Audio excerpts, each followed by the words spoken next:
So today we are going to make one of my favorite dishes. It's going to be a Benedict. So traditional eggs Benedict is a half of an English muffin toasted, topped with Canadian bacon, a poached egg, and Hollandaise sauce. Now, I love a good traditional eggs Benedict, but it can be a lot more colorful, I guess you could say. So what we're gonna do is we're gonna use a 3-cheese focaccia bread. Ignore my lemon sticker. Backwards there, but I'm sure y'all can read backwards. So 3-cheese focaccia bread. We're gonna top it with some pork chorizo, and then we're gonna slowly cook down some onions and jalapenos so it's like this nice jammy consistency. As that's gonna be on there with a poached egg and then the Hollandaise sauce. All right, this is where we're heating the pan at. It is at almost 4 on the dial here. And this is the size of the pan. I have no idea how many inches this is. Oh my God, guys, ignore my hands. Do you see this? I just self-tanned the other day, and so my hands look disgusting. They're not dirty, okay? Anyway, so we want to preheat the pan at that heat, okay? So I've actually had that going for like 2-3 minutes now. All I gotta say is thank God I am short, because otherwise this camera angle would not be working. I'm 4'9", so imagine if I was like a normal, maybe 5'5", 5'6". You're about this tall, okay? Look at that, you can't even see my hand. It's all the way out of the frame. Thank the Lord. Anyway, so we're gonna start by cutting the onion and the jalapenos, because that's going to take a long time to cook down. So since it's going to take the longest to cook, that's what we want to get started on first. This is just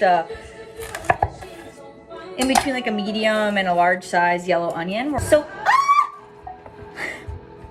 feel bad for my neighbors. When you're cutting, make sure you're gripping like this, so you're not cutting off your fingertips. Hold your handle right here. Don't hold it at the bottom here.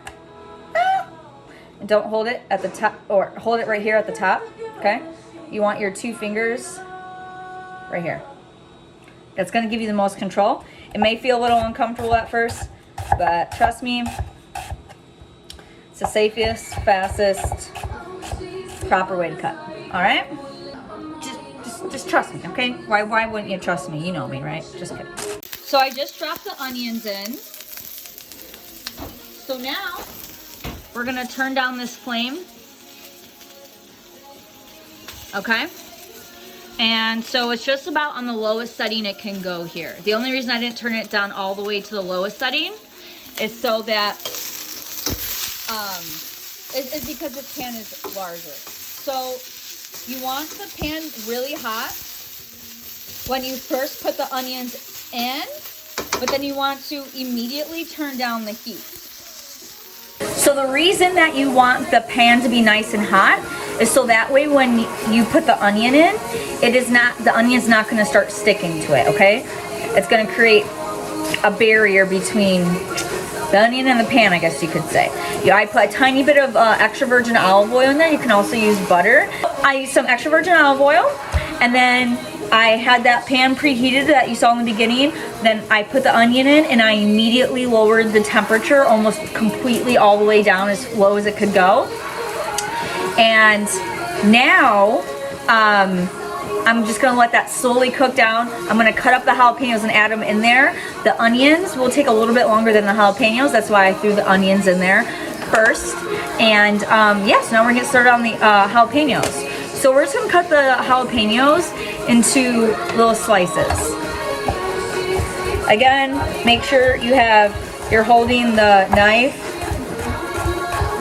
correctly and with your fingers as well. Now, if you want to, you can go ahead and cut these jalapenos lengthwise out, all of the seeds and the little white part. Now, the seeds and the white part is actually what provides most of the heat in a pepper. So if you're not getting this white part out, there's still a lot of heat in there. That's where most of the heat is, in this white part. I love heat, so I'm not gonna bother with it. But if you don't like heat, you can go ahead and take out the seeds and that white part out of these jalapenos. So now I have added in the jalapenos. So both of these just went in here. So now they're just gonna very slowly cook down. Okay, you don't want to play with them. Just leave them in the pan there. I am gonna take a little bit of salt. All right, guys. So now that's cooking. So while that's gonna slowly cook down over time, we can just forget about it for the most part. Every 5-10 minutes, go ahead and give it a good stir. Now we're gonna start preparing for the rest of the meal. So Hollandaise sauce has fresh lemon juice in it. Anyway, so we're gonna squeeze out some fresh lemon juice. So go ahead and cut your lemon in half, and then what I have here is a fine mesh strainer, and just a little bowl. So this just makes my life easy. So I'm just gonna go ahead and squeeze out the juice, obviously, because that's what you do. You juice lemon, at least I hope you do. And if you're not, what are you doing to juice your lemon? Maybe if you just smash it really hard one time with like a sledgehammer, all the juice will come out, and then that would be juicing the lemon. Just kidding. I'm just kidding. Don't do that, please. Or if you do, send me a video, because it would be entertaining to watch, really.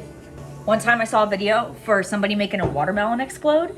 They put a ton of rubber bands over this watermelon, probably like easily 100, probably more. And the pressure squeezed it in half and broke the watermelon. I had to test this theory. It works. It's pretty cool. You don't know which rubber band's gonna be the one, so it's kind of like Django, where you're like, okay, it didn't break. That's what it is, like the watermelon, like, one more rubber band.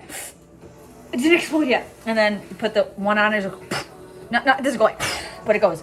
It made a mess over the yard. But hey, that was pretty fun. 11:28, 11:29, 11:30, 11:31. So I'm gonna squeeze one more lemon because I don't think this will be enough juice. So this is how much lemon juice we have. This is maybe a little over a quarter cup. We'll see if we'll use all of this, but this should be enough.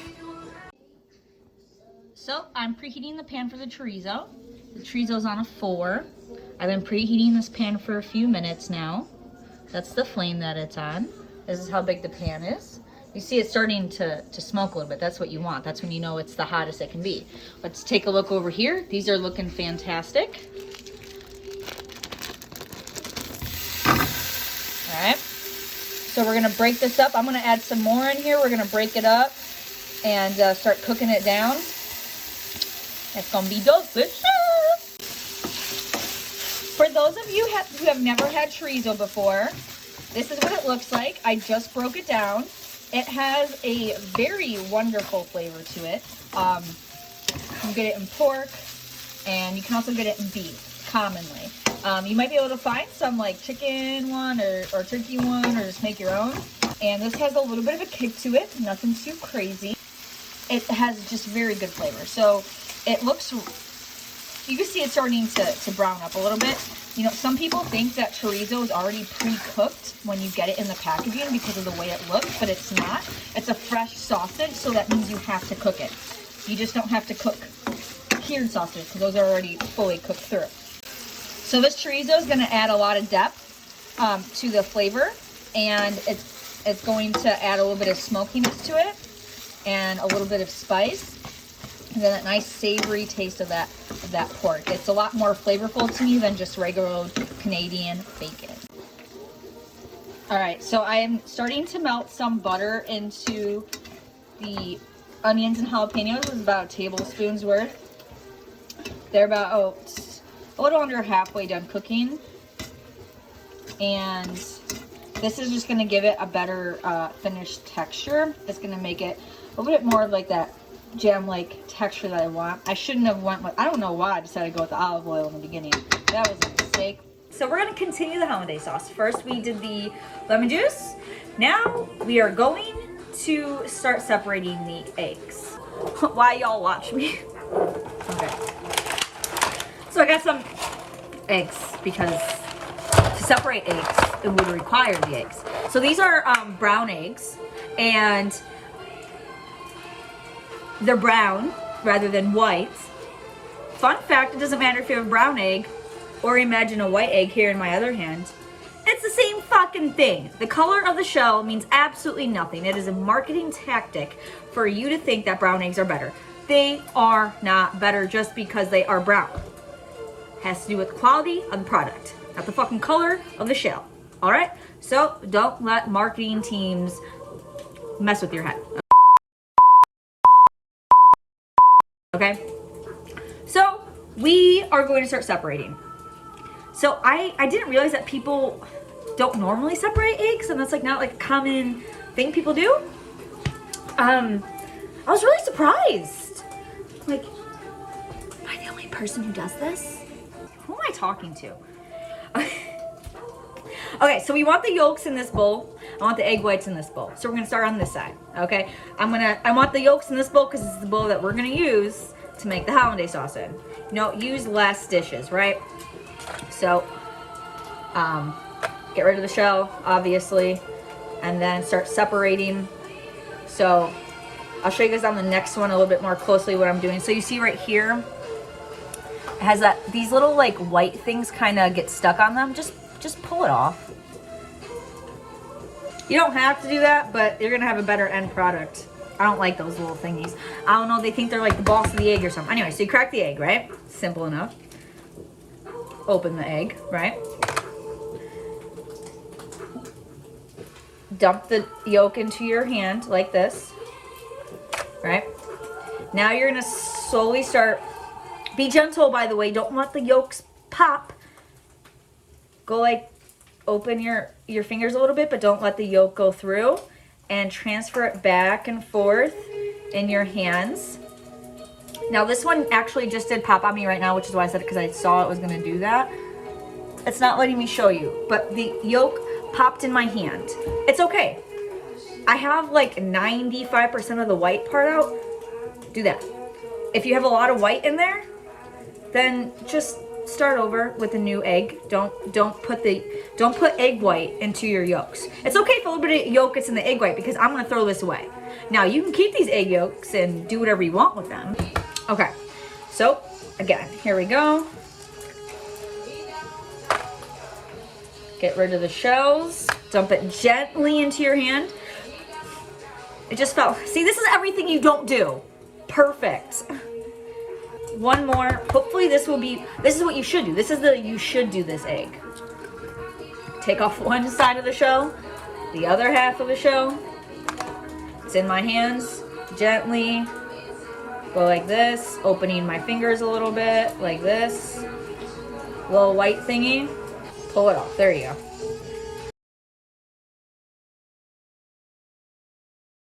All right, so now I'm gonna do these with the rest of the eggs.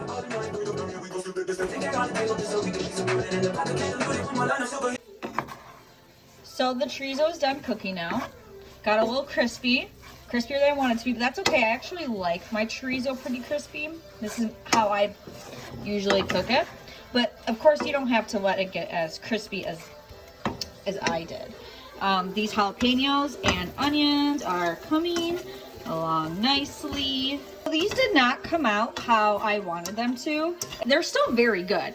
I was just hoping for more jammier texture, but I kind of messed that up a little bit, but that's okay. So these are nice. These have been cooking for about 45 minutes. Just on really low heat, just the same heat that we brought it down to. So now I'm gonna go ahead and take these out of the pan. All right, guys, so now I have the water. I'm preparing for the poached eggs. We are almost there. Now I chose this pan because this is a thicker pan on the side here. It has tall sides because we want to be able to maintain some water in there. You can also use a regular pot that you boil water, but this is just easier to put your hand over. Again, ignore my fake tan, gross. There's water in here and about 2 to 3 tablespoons of white vinegar. The vinegar is going to help keep together that egg when you place it in there. You want your egg to be nice and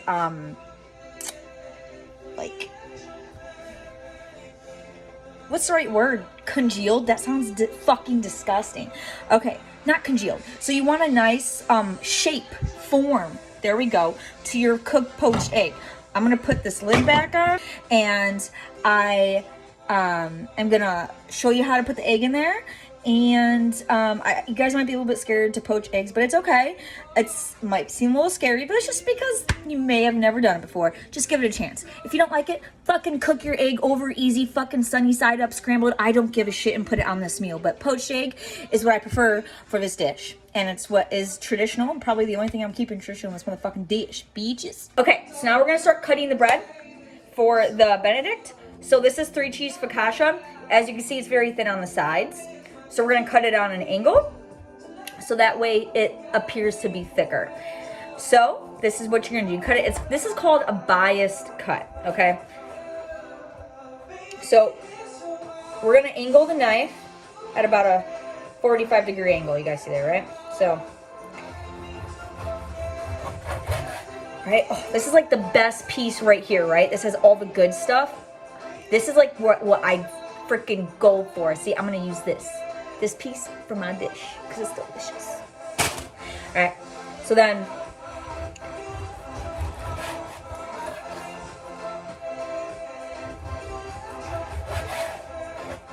so this is exactly how you want to cut it. Look, see, now it looks like we cut from thick bread, but we didn't. Here, let's not look at, so this is how it looks on the end, but see, look how thick that looks. It's actually not thick at all. Tricks, tricks, tricks, tricks. So now we're gonna start the sauce. So I am going to add in some of this lemon juice that we have. I'm not gonna add all of it. I spilled some, so I'm gonna hope that I have enough. Otherwise, I'm gonna have to squeeze some more. Anyway, so I'm gonna add the lemon in there. I'm gonna save a little bit of it. This sauce is gonna be to taste. So remember, you can always add in, but you can't take out. So I just added, I would say a little less than a quarter cup. And then this is some cayenne. Now it depends on how spicy you want it. This dish actually already has pretty good amount of spice going on. Got chorizo, you got the jalapeno. So I'm just gonna put a touch in there. You could actually omit the cayenne out of this recipe altogether if you'd like, because we do have all the other ingredients going on. And then we're gonna add a little bit of the salt. It's time to poach the eggs. First, start off by putting the egg in the bowl, so that way you're not worrying about cracking it, right? So your egg is nice and safe in the bowl, right? Then you're gonna take it and then you're gonna slowly put it in, and you want it as close to the water as possible when you're putting the egg in, because if you're dropping it from up here down into there, then that doesn't make any sense. Just right over the water.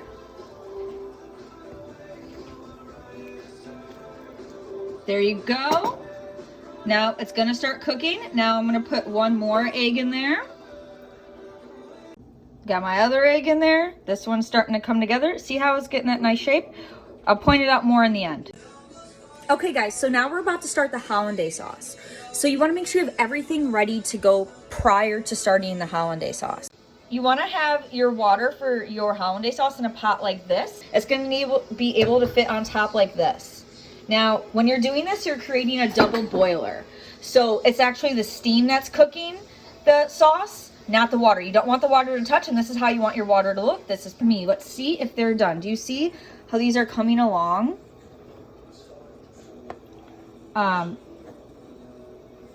So you want a slotted spoon so that way the excess water runs out, okay? Pull it over to here. Look, I can see that this white part has firmed up, but the yolk itself is still jiggly. So you don't want to overcook them. You want the yolks runny still. See, I'm slowly seeping this water out here. And that's also why I put some paper towels down onto a plate as well to soak up that excess water. Look at that, firm white, soft yolk. Okay guys, so we're about to make Hollandaise sauce. Now how you make Hollandaise sauce is you're going to have those yolks in that bowl that I was talking about, right? Was that right here? I don't know why iPhone doesn't let you flip around the camera, but it's really fucking annoying. Anyway, yolks, right, in your big bowl. I melted 2.5 sticks of butter in the microwave. And we're gonna emulsify the butter in with the yolk, lemon, cayenne, salt mix. So emulsify means to bring these two ingredients together that normally wouldn't stay together. So to do that, you're going to slowly, in this case, you're gonna slowly whisk in the butter into the yolk mixture. You want more butter than you want yolks. I probably have about double the amount of butter than I do yolk. I don't know what the traditional proper Hollandaise sauce thing is. So before we start the sauce, just a reminder, keep your water. Your water's like this, but your bowl's gonna go right on top of here. We're gonna make a double boiler. You don't want the bowl to touch the water, okay? It's the steam cooking the sauce, not the water itself, okay? So that's why you need a big enough bowl to go over top of there. You gotta have your butter ready as well, your melted butter. It's 2.5 sticks of butter. Your extra lemon juice, have that ready. Bowl. Butter. Mix this up. Okay. And slowly start whisking in this butter. You want to put just a tiny bit in and make sure it's whisked in, okay? Especially in the beginning. Slowly add the butter. Whisk, whisk, whisk. I would be whisking faster if I could hold this, but I can't, and it's moving, and I don't want to burn myself today on boiling water. I don't know about you guys. No, I mean, ugh.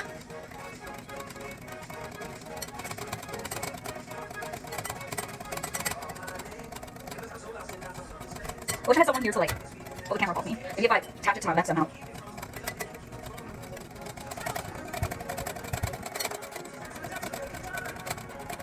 Once you've added about half of the butter in, you can go ahead and go a little faster. If it's your first time, go slow. Keep whisking. Don't stop whisking. Never stop whisking. Never stop. Emulsify.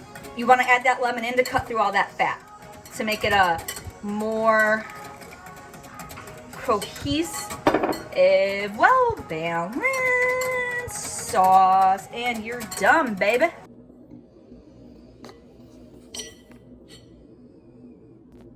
We're gonna build the Benedict now. Actually, first we're gonna do the chorizo. Duh, Aubrey. Oh, I toasted the bread. I don't think I said that. Okay, now we're gonna add that onion and jalapeno mix. I'm trying to look in my camera and record because I can't apparently do both. All right. Now we're gonna add the egg.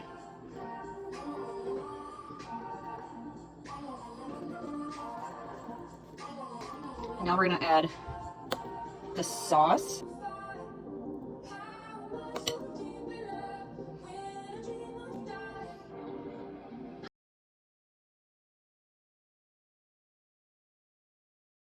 All right, want to get a bite with a little bit of everything.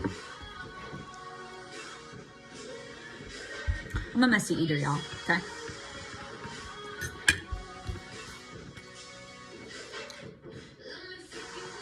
Holy shit. Aren't we supposed to film an outro or something? So this is your 3-cheese focaccia bread with chorizo, your slowly cooked onions and jalapenos, poached egg, and Hollandaise sauce. All right, this is my take, twist version of a Benedict, and I love it. Hopefully you love it. I still love it, and love you. Have an amazing day, and I will see you the next time I want to get fat. Thanks. Bye.